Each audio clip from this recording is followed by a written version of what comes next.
Bwana Yesu asifiwe sana. Leo nataka tuzungumze kidogo kwa habari ya maandiko kutoka kitabu cha Mathayo. Maneno ambayo Yesu alikuwa akiwaambia wanafunzi wake. Mathayo 24 mstari wa 7. Biblia inasema kwa maana taifa litaondoka kupigana na taifa na ufalme kupigana na ufalme. Kutakuwa na njaa na matetemeko ya nchi mahali mahali. Ndugu yangu, kumekuwa na mzozo mkubwa ambao unaendelea kati ya Israel na Iran na Marekani kama kilanja. Ndugu yangu, kuna vita inaitwa vita ya Armageddon. Tension hii ndio inayokwenda kupelekea Armageddon kutokea. Hivi karibuni Trump alisema kama asingekuwa yeye, inawezekana hata taifa la Israel singekuwepo. Inawezekana.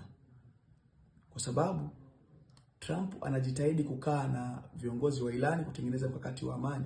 Muda huo Israel yeye anasema hatokaa kuruhusu Iran kumiliki silaha za nyuklia.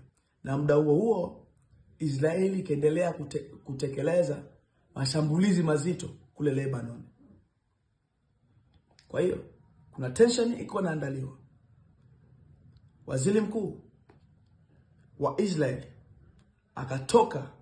akajitokeza akisema haijalishi dunia itasema nini, haijalishi dunia itazungumza nini, haijalishi mataifa mangapi yatakayoungana kwa ajili ya kuitandika Israel, lakini Israel yenyewe itasimama kama Israel kwa ajili ya kutetea taifa lake na watu wake. Ndugu yangu, wewe mtumishi wa Mungu, unapoona mambo kama haya kwenye Biblia yamo, taifa litaondoka kupigana na taifa, jiweke tayari.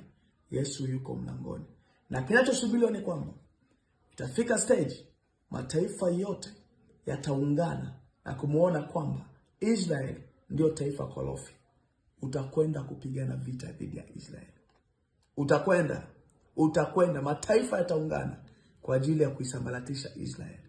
Ndugu yangu, mambo ni mazito. Mambo ni mengi sana yanayoendelea. Tafadhali muamini Yesu. Uko na ratiba kuacha huduma, usiache huduma. Uko na ratiba kuacha kuomba, usiache kuomba. Muamini Yesu. Mpokee Yesu. Kama una Yesu, mpokee Yesu. Mpokee Yesu. Yesu atakusaidia. Na katika wakati wote ule, Biblia inasema, Mungu anasema, kwa maana kila silaha itakayofanyika juu yako, dhidi yako wewe ambaye una Yesu, haitafanikiwa.